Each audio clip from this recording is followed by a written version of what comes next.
Let me give you a little framework. Go ahead and turn with me, if you would, to Exodus. Exodus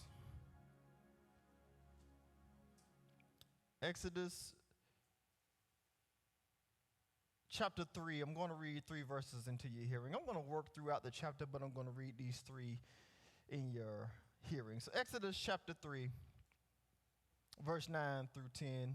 But I want to give you a little framework before we go forward. And Moses has had his first encounter with God on God's mountain called Horeb. Here we have God beginning a relationship. Somebody say a relationship. We have God beginning a relationship with a runaway shepherd. You know that's what Moses is, right? He's a fugitive. He's on the run, so he's a runaway shepherd. Charging him with leading Israel out of bondage. Now, God, I came out of there about 40 years back, if you know the whole story. I came out of, sometimes when you've relocated, you ain't looking to go back where you came from. Say amen, somebody. Because you relocated for a reason most times. You didn't just, it wasn't just like an arbitrary thing. You didn't just wake up in the middle of the night. You made a decision about that most times, right? Let's go to Exodus 3, verse 9. It says, "Now therefore, behold, the cry of the children of Israel has come to me." This is what the Lord is saying. "And I have also seen the oppression with the Egyptians oppressed them." I've seen it. "Come now," somebody say, "Come now." He said, "Come now, therefore, and I will send you to Pharaoh that you may bring my people, the children of Israel, out of Egypt." Can I say this? Sometimes our obedience is the answer to another person's prayer. Our obedience is the answer to somebody else's prayer. Other people's prayer. Verse 11, "But Moses said to God, who am I?" Seems like we keep coming upon that question, and it's intentional in this month. Who am I? Trying to discover who am I? And then we looked at it with David, and David was like, who am I? And then we looked with Jacob, and Jacob was saying, who am I? And now we come to Moses, and Moses is asking a similar question. Who am I that I should go to Pharaoh and that I should bring the children of Israel out of Egypt? Who am I? Verse 12, "So he said, I will certainly be with you, and this shall be a sign to you that I have sent you. When you have brought the people out of Egypt, you shall serve God on this mountain. This is your sign when I bring you back here." I don't know if y'all understand how good this gets. This is going to be your sign when you come back here. God is giving him a promise, and he hasn't met the problems yet. And God is saying, you're going to be right back here, and that's going to be a sign to show that I'm with you. So Moses, not seeing the workings of God beyond the theophany of the burning bush, doesn't know what God's going to do. He just has to believe God until he gets back to this place. So he doesn't know what his signs are going to be. So sometimes we're looking for God to show us that he's working with us. Say, man, somebody. We're looking for God to see if he's working. Are you working with me, God? Just show me something. Anybody ever asked him that? All I need is just a little thing. Show me something. And God said, your sign is going to be when you come back here. Think about all the things that happened in Egypt, and God said, your sign is going to be when you come back here. You can take your seats.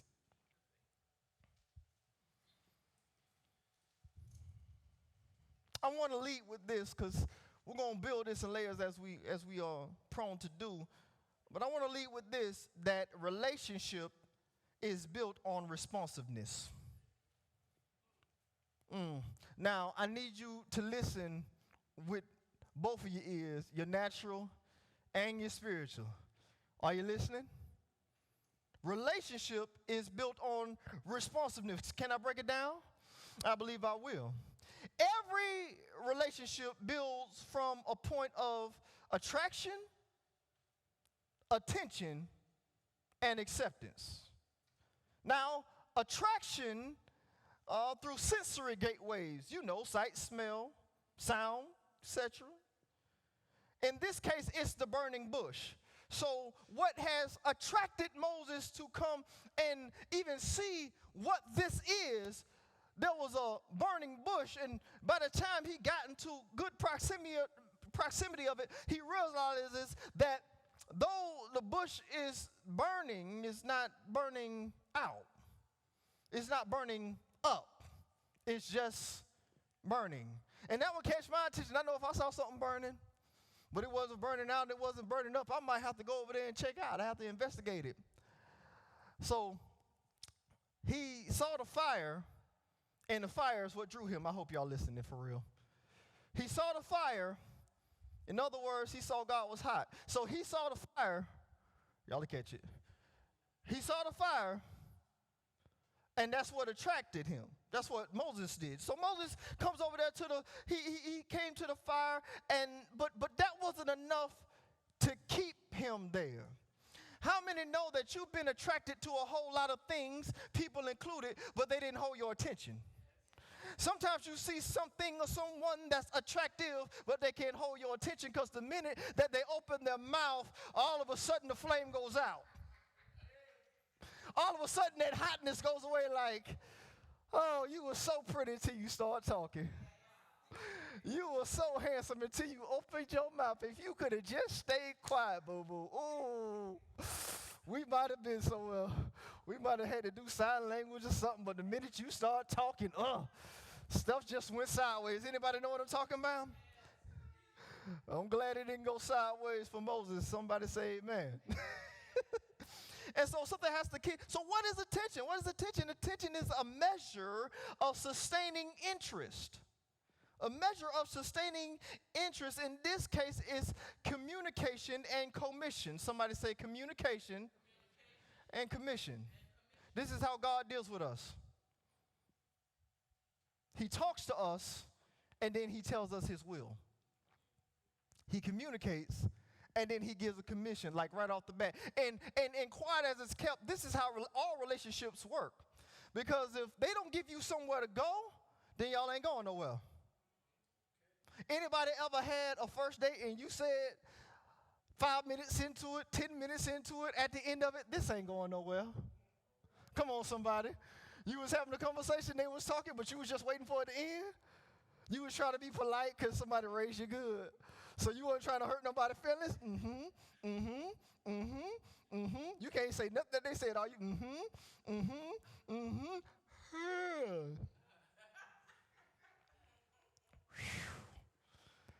It's getting late. It's 8:30. I know, but you got to understand I like my sleep.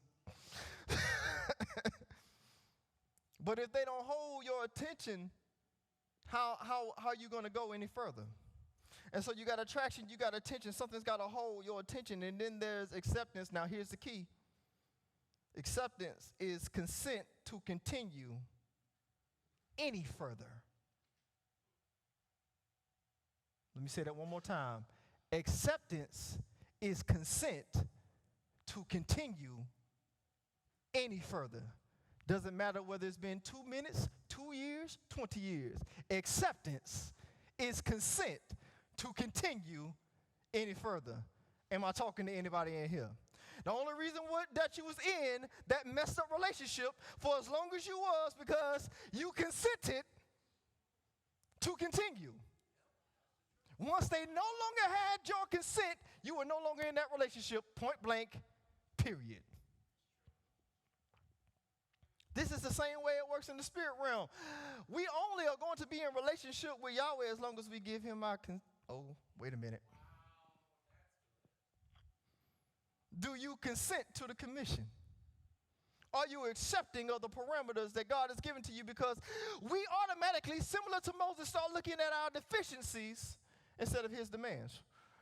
We start looking at our deficiencies instead of his ability to help us. Do we not? We be like, well, God, I have this going on in my life right now. Well, God, I have that going along. God, I left that place 40 years ago and I ain't trying to go back. I's married now. We in Goshen, we good. You know, my father-in-law's a priest, you know what I mean? We got herds and things. We good. I'm good. I don't need no more. God's like, nah, I need you to go back to that place that you ran from. Are you hearing what I'm saying? Because you're in a place that they need to be. See, some of us, when we get delivered, we forget that God delivered us. And God has to remind us, hey, remember them years ago when I delivered you? There's some folks that you left behind. But God, I left there. I know you left there, but I'm telling you to go back. And it seems retrogressive when we think about God, because we always talk about God pushing us and pulling us forward, right? And there are sometimes that God has that slingshot effect. God will be like, nah, I need you to go back so I can really prepare you forward. Does that make sense to anybody? Well, you hearing me so far? So again, acceptance is consent to continue any further. We know Moses feels unequipped, right? He feels unequipped. Yet God meets that with unexpected commission. He feels unequipped, and God says, I'm commissioning you. Isn't it funny how God, when we feel unequipped, we feel unworthy, that God meets us with unmerited favor, unmerited furtherance, unmerited commission? You just now can deal with the fact that you ain't even accepted your calling. You just now starting to deal with it. Okay, I've been called. Very well, I've been called. Well, now I need you to actually go and do your commission. Oh, I was good with being called. I'm called. But now I need you to actually do it. Hold up, wait a minute. You mean you need to actually do something? Not just call myself something? Okay. I'm talking about what I'm talking about. And so after hearing God's commission, Moses has a question of identity, similar to David, similar to Jacob. He has a question of identity from a standpoint of humility. The question is, who am I? Who am I? The reply, I love God, how he works sometimes, because, God will sometimes like ignore what you said. You will be like, God, help me. God will be like, you know what I need you to do? You be like, God, who am I? You know what I need you to do? This is one of those times where God doesn't really answer Moses' question the way that Moses is probably thinking. And so, and mind you that Moses is asking it from a standpoint of humility, but God doesn't answer the question like that. He says, he works it out a little bit different. So the reply is not personal. It's not natural. It's not a spiritual description of who Moses is, but rather where God will be. So sometimes we're asking God, who am I? And he's telling us where we need to be. And that can be frustrating when you're looking for identity. When you're trying to find out who you are and God's telling you where you need to be, but you're like, God, I asked you, who am I? And he says, you need to be here. You need to be there. Am I talking to anybody? Who am I? The Lord says, I'll certainly be with you. That's his reply. Who am I? I'll certainly be with you. Huh? Lord, who am I? I'll certainly be with you. That one, okay, God, that wasn't a question, but okay. I'll certainly be with you. Furthermore, if you read on in the chapter, Moses gets a formal introduction to I am who I am. Ladies and gentlemen, it's not about our identity or competency or backstory. It's about his divinity, his ability, his sovereignty, his majesty. Somebody say his glory. That's what it's about. We're looking for identity, and it's really about his divinity. It's really about his ability. We keep focusing on what we can't do when it's really about what he can do through us. Are you following what I'm telling you? Therefore, who I am is immaterial when I am has spoken his assignment for me. Can somebody receive that for their life? Who I am is immaterial. It's actually irrelevant. I know we don't like to talk about ourselves like that, but it's actually irrelevant when I am has spoken his assignment to me. Does that make sense? And watch this. Who am I? I am sent me. Who am I? I am sent me. That's all I need to know. That's all I need to know right now. I am sent me. I don't know what's going to happen. I don't know how this thing is going to work out, but I am sent me. Now get this. If we struggle with accepting the commission, here it is clearly. If we struggle with accepting the commission, we risk being lost and losing others. Let me say that one more time. If we struggle with accepting the commission, we risk being lost ourselves and we risk losing others. Stop struggling with your commission and just accept it. Because remember, acceptance is your consent to continue. Somebody say any further. How am I going to go any further? I have to keep accepting the will of God for my life. It's not, sometimes we think it's a task-to-task thing. We think because God told us one thing, we think it's that one singular task. It's a day-to-day thing. It's a moment-to-moment thing. I have to continue to accept because you'll have moments. Sometimes you'll have that moment when you came from ministry, you came from praying, you came from study, and you feel invincible. Anybody ever been there? You came out of study, boy, you had an S on your chest. You was like, can't nobody tell me nothing. I know who God is. I know who God told me to be. I know what he said about my life. His promises are yes and amen. Ain't nobody gonna stop me. And then something hits you, you be like, oh God, I wasn't ready. Anybody ever been there?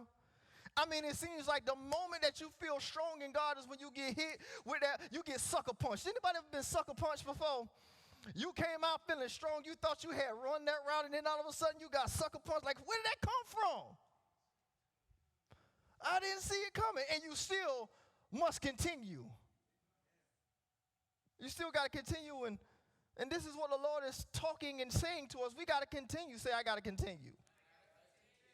So we risk being lost and lose others. Now, first of all, we can't risk for ourselves being lost. Let's get that out of the way first, right? We can't risk ourselves being I think Paul says something like this. I don't want to do all this work and then be a castaway.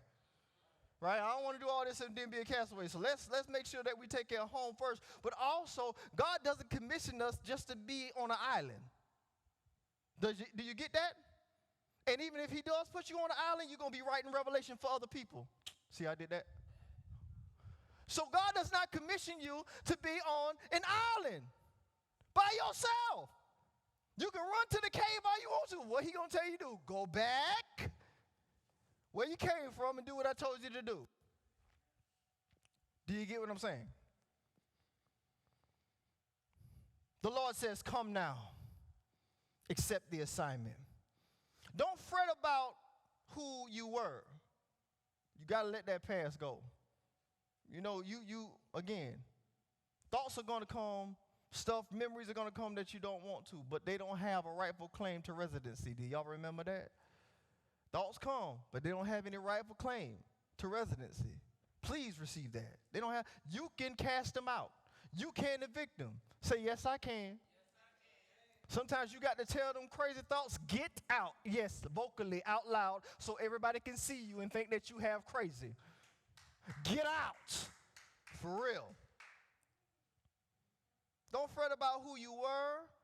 Don't worry about who you are, what you did, what you're doing.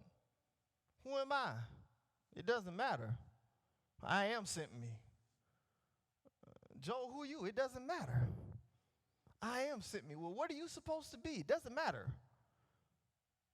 I am sent me. Do you know before there was all these titles, and I'm not against titles, but before all these titles and things, God would just be picking people like, hey, you, come here. Abraham, come be a father. I love talking about Abraham's calling. What was Abraham's calling? To be a father. His calling was to fatherhood. Do you dig what I'm saying? Accept that calling on your life. Bless the name, right? So God will call people and say, I need you to do this. I need you to do, Isaac, I need you to carry this on. And Jacob, I need you to carry this on. And Moses, I need you to bring them back. Joseph, I need you to make a quick pit stop before you get to the palace. Are you getting what I'm saying? So we don't understand how things, but God is working it out for our behalf. We don't understand why we have to go through some of the turmoil, some of the twists and the turns that we go through. God, I thought I was good. I want to talk to a few people for a quick second. Anybody thought that it was good? And then God said, go back.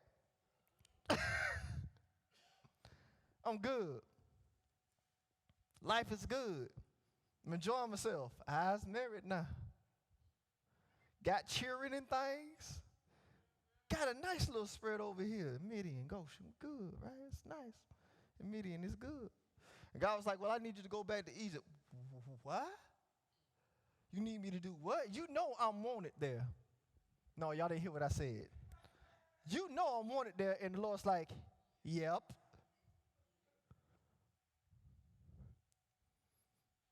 You know I'm wanted over there, right? Yeah, I do. That's why I'm sending you. Because you want it. And you need it even more than you want it. Don't fret about what you lack. Don't fret about what you lack. Be led of God. Do you understand what I'm telling you? Don't worry about what you lack.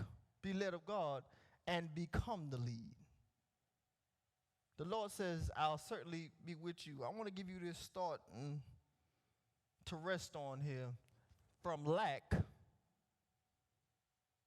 to leadership. How do I go from lack to leadership?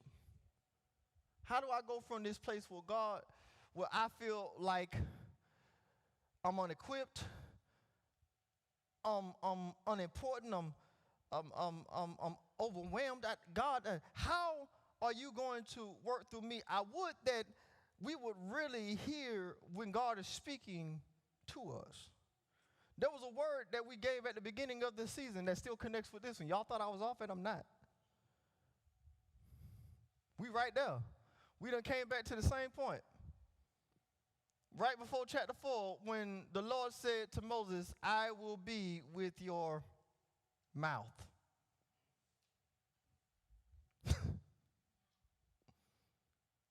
Speak when spoken through. Don't worry about what you got to say. I got you. Are you hearing what I'm saying? Who am I? It doesn't matter. I'll certainly be with you. And so acceptance is grounds for continuation. Acceptance is grounds for continuation. Understand this: assignment success relies on collaborative willingness, confidence, and diligence. I'll say it again. Assignment success relies on collaborative willingness, confidence, and diligence. Sometimes I don't think we realize all that goes into what we do. Not that we have to call it out, and not that we have to over-articulate it, but we do need to realize and appreciate all that God is putting into us and all that we are going through. So sometimes we got to give ourselves a little bit of a break. Because sometimes we're harder on ourselves than we need to be. Say amen, somebody. You don't realize that you have a family to take care of, right?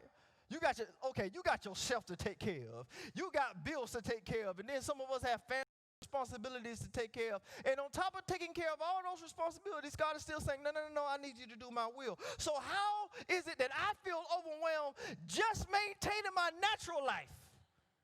And you've called me into the supernatural. How is it that I do? God, I feel like I'm lacking in this area. God, I'm not equipped in Moses' case to speak. I don't feel like, and I told you, you don't need a babysitter in this season. Somebody say, don't settle for Aaron. Don't settle for Aaron. God called you to do this, and he's going to make you do it anyhow. Aaron going to be like, man, you doing it anyway. What me here for? Man, chill. I give you Aaron since you won't do it. But don't settle for Aaron in this season. Do you understand what I'm saying? God is calling you specifically to lead. You have to lead your own life. Say amen, somebody. Amen. It doesn't matter if you are in the last row in the corner pew, barely listening to the message. If God has called you to do something, that means he's called you to lead something. Do you dig what I'm saying? And sometimes their leadership shows up in the strangest places. There are nameless people in the Word of God that we follow their example. You know the woman with 2 mice? We don't know her name. The malefactor on the cross, we don't know his name, but we know his story. Do you understand what I'm saying? And so there are some people who are nameless because, again, we worry about having a name too much in this world. We want to make our name known, don't we? We want somebody to know our name, some of us. I won't say it for everybody. But, you know what I'm saying? I just want to be a priest. It doesn't matter. What's your name? It doesn't matter. What's my title? It doesn't. Do you think, let me ask you a question. Do you think if you should be so grace to get to heaven that God is really going to be saying, Chief Apostolic, your grace, Visical of Christ? You think he's going to be doing all that?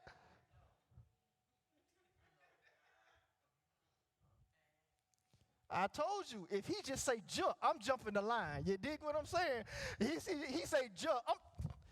He didn't even have a J in his language, so he got to be talking to me. It's like 4 million Joels behind me. Well, no, he said jump. He talking to me.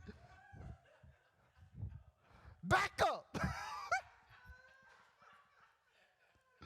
You understand what I'm saying?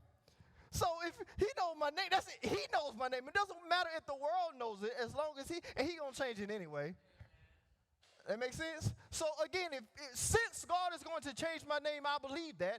What does it matter what it is in this earthen realm? Whether somebody else knows it or not. Whether it's 2 people, 200 people, nobody, it doesn't matter. As long as I do his will. Do you understand what I'm saying? Because even in being nameless, I still get to be a part of his story. And that's what's important. So the willingness of God to do his part, somebody say guaranteed. God is going to do his part. You ain't got to worry about that. God is going to do, now we can be kind of sketchy, but God's going to do his part. But the willingness is on both sides. This is mutual. This is a relationship. This don't work like love now. Love can be one-sided. Say amen, somebody. While we were yet sinners, Christ died for the ungodly. He loved us before we loved ourselves, right? Right? He taught us how to love. We didn't know what love was before we met love. Hello? And so it's got to, but that's love. We're talking about relationship. We're talking about reciprocity to a degree. Do you dig what I'm saying? So there must be some mutuality in here. So there's willingness of God to do his part. That's guaranteed. Our willingness to do our part. Somebody say, do your part. Talk to yourself. Say, do your part. Say, self, do your part. Here's your sign. Confidence in God to work on my behalf. And confidence in God to work with me and through me. I'll say that again. Confidence in God to work on my behalf. Do you have confidence in God that he's working on your behalf? Because you know while you're taking care of his business, he's taking care of yours. If you do the will of God, God got you. He's going to take care of all the stuff that you need to get taken care of.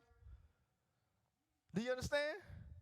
No, he might not go out there and weed your backyard or something crazy like that. He might not take out the trash. I'm talking about stuff, you know what I'm saying? I'm talking about stuff that you need. Well, Jesus knows that my yard need to be cut. We talk about your needs, not your little yard maintenance, okay? And if he's sending a little yard man over there, don't be acting crazy, all right? If he's sending the maid service over there, don't be acting crazy, amen?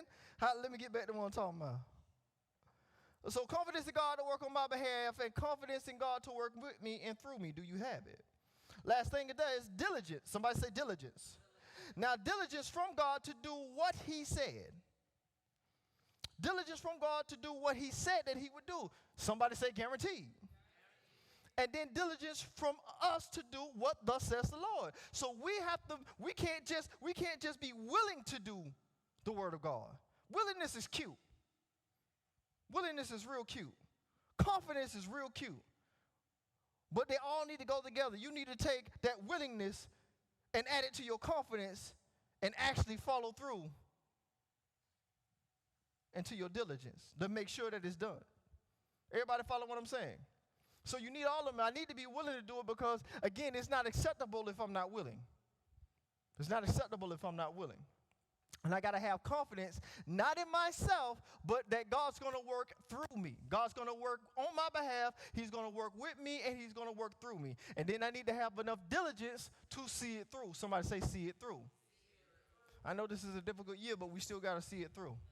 I know we've lost a lot, but we still got to see it through. I know some things have been put on pause, and we're like, how am I going to get through? I don't even know how I'm going to begin again. I don't know how to restart. I don't know how to get back into. The world is turning or whatever have you. Y'all think because certain people got their way with the election that's the end of it? Oh, it's going to be another million march on Washington. Just be careful. Just be careful. You understand? Watch some of these laws they passing up here in the great state of Florida. Pick you up from 500 feet. I'm just saying. I'm just saying, just be mindful. I'm not, again, I don't come to scare anybody. Just be mindful. Be aware. Be aware. Anywho, receive this and listen close. Acceptance is the gateway to what's next. Period. Period. Acceptance is the gateway to what's next. The Lord says, I will certainly be with you. It's a matter of acceptance. The Lord has told you what he would do countless times in his word. I'll be with you. I'll never leave you. I'll never forsake you. Right? I got you. I'm going to cover you with grace. My blood is covering your life. I got you. Just do what I said. But Lord, I'm sick in my body. I said, do what I said. God, I don't have the confidence. I said,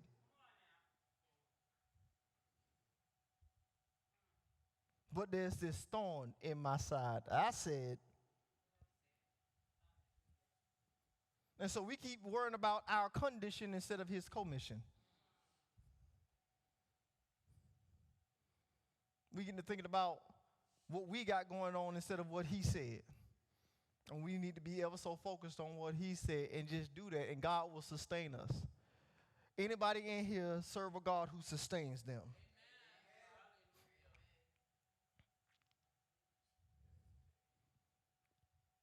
I didn't say that he gave you your fantasies. There's a difference between faith and fantasies, ladies and gentlemen. Please get that. The Lord is not a genie. He ain't blue. He don't sing songs. There's no flying carpet. There's no accompanying monkey. Do you dig what I'm saying?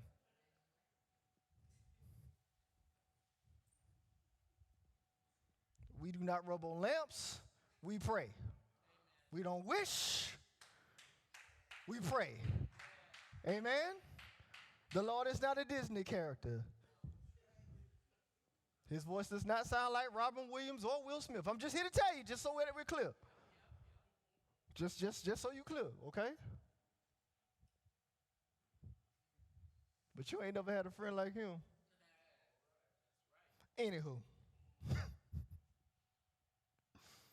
It's a matter of acceptance. Here's your sign.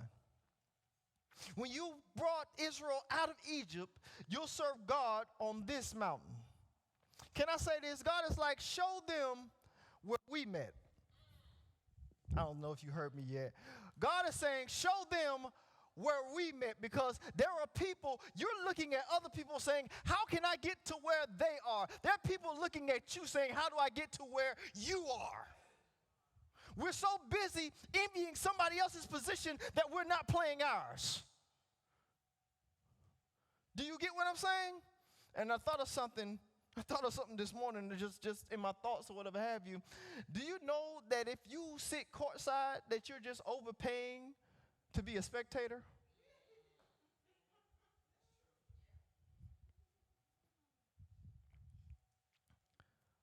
So you're not here to sit on the sidelines of life watching somebody else do it.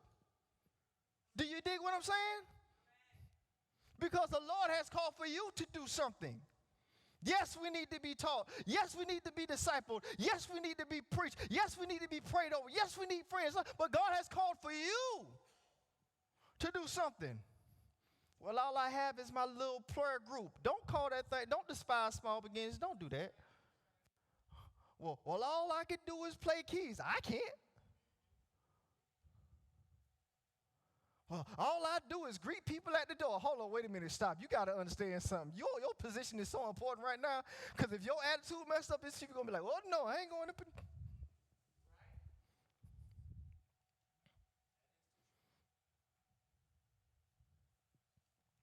God has called you to do something. The Lord is saying, show them where we first met. Show them that it's possible. That if they could just see and would stand around long enough to hear me speak, you got to give me a chance to communicate. You can't rule me out before you give me a chance to communicate. And people have ruled God out before they even spoke to him. I don't believe him. Have you ever tried to talk to him? Well, I don't hear him. Here's your Bible. Open it. He talking a whole bunch. Y'all know me. I hear from God every day. How do I hear from God every day? Bible. Right? It ain't that difficult. What does he want me to do? And so if there's so much strategy in the Word of God, it really is crazy.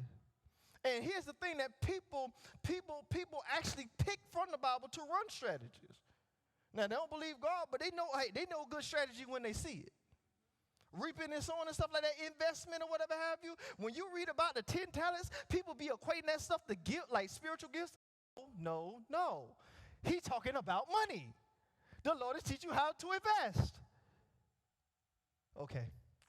You can't be like grandmama and them and hide your money under a mattress. You hide paper money long enough, all it's gonna do is tear up, right?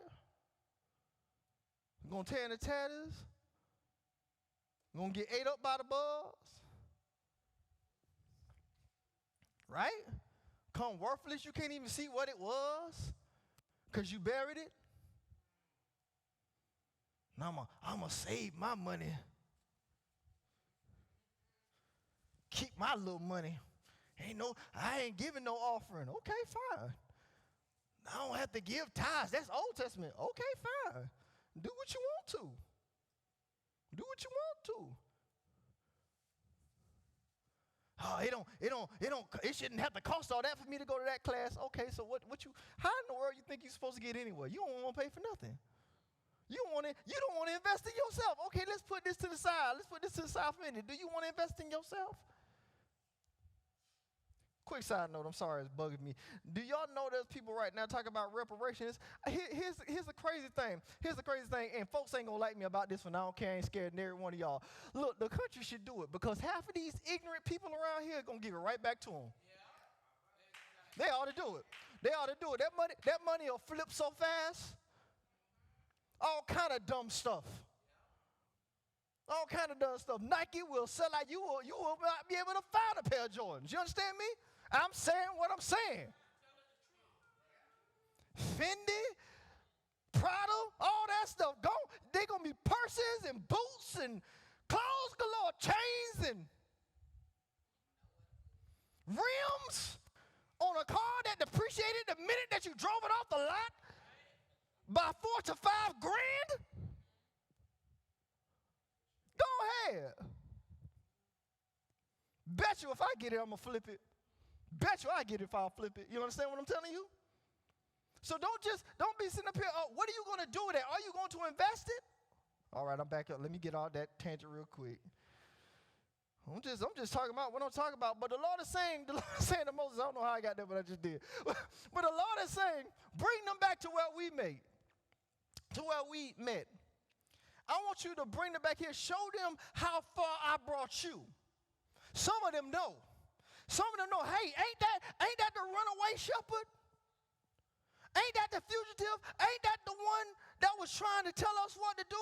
Ain't that the one that failed the first, second, third, fourth, fifth, sixth, seventh, eighth? Y'all know when they was going through all them curses and stuff like that. Oh, he failed. That snake ain't do no good. Them frogs ain't do no good. That blood in the water ain't do no good. Y'all know how we get. Come on now. Oh, he put a little blood in the water. He think he fancy now. We supposed to follow Moses now. Come on now. Oh, anybody could. I bet you he just had some red food coloring. That's all that was. That wasn't nothing, child. He ain't nobody. He can't even talk. How he gonna tell me? He can't even. He can't even speak good. Who is he to tell me?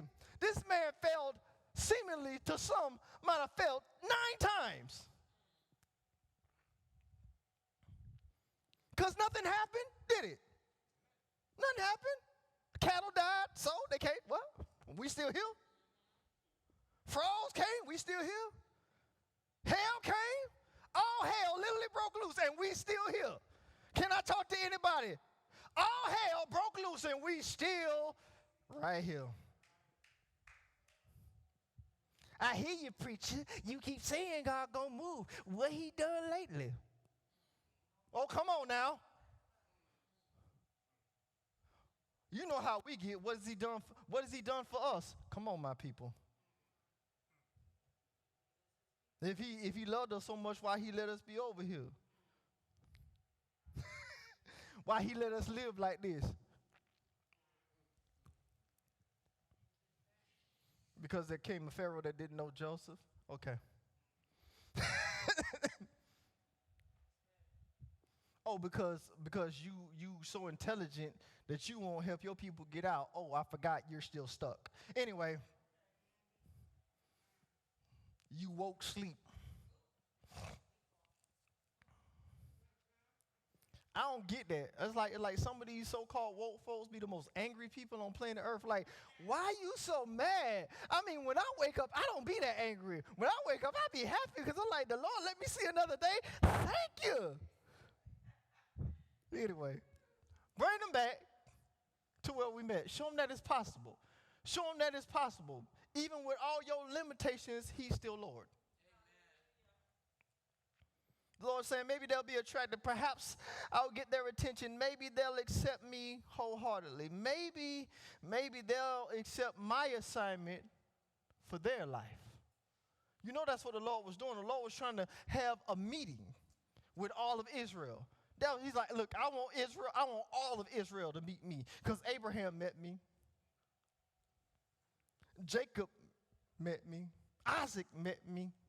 Moses met me. I want to meet Israel. Bring them here. Bring them here. Bring them to the base of the mountain. Let me holler at them real quick. But will they pay attention long enough? See, they didn't really want that. They didn't want that direct communication. They wanted they want a liaison. They want a middleman. We don't need a middleman. You dig what I'm saying? Somebody to blame. We don't need a middleman. You get what I'm saying? Lack ceases by being led into leadership. It's just that simple. Lack ceases by being led into leadership through divine relationship. That's how the two connect. Let me say that again. Lack ceases by being led into leadership through divine relationship. Leadership learns from great sources. Say amen, somebody. Leadership learns from great sources. And then it leads to great sources. Moses had a father-in-law named Jethro, and Moses had came into leadership, and when Moses was struggling with leadership, even though God had led him to become a leader, he was struggling in his leadership because he started trying to do too much. And Jethro was like, look, partner, you're going to burn out. I don't know how he really talked to him. I don't know what he really said. I don't know what the book of Jethro, chapter 13, verse 2 and 5 say. I don't know what they say.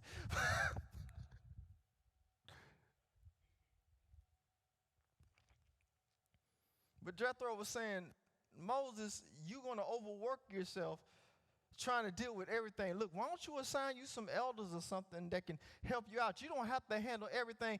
I want to help somebody out. Do you know that I know God called you, but you don't have to do everything? Because the reason why we feel overwhelmed, and remember I told you sometimes we need to give ourselves a break, is because we put more on us than what God said.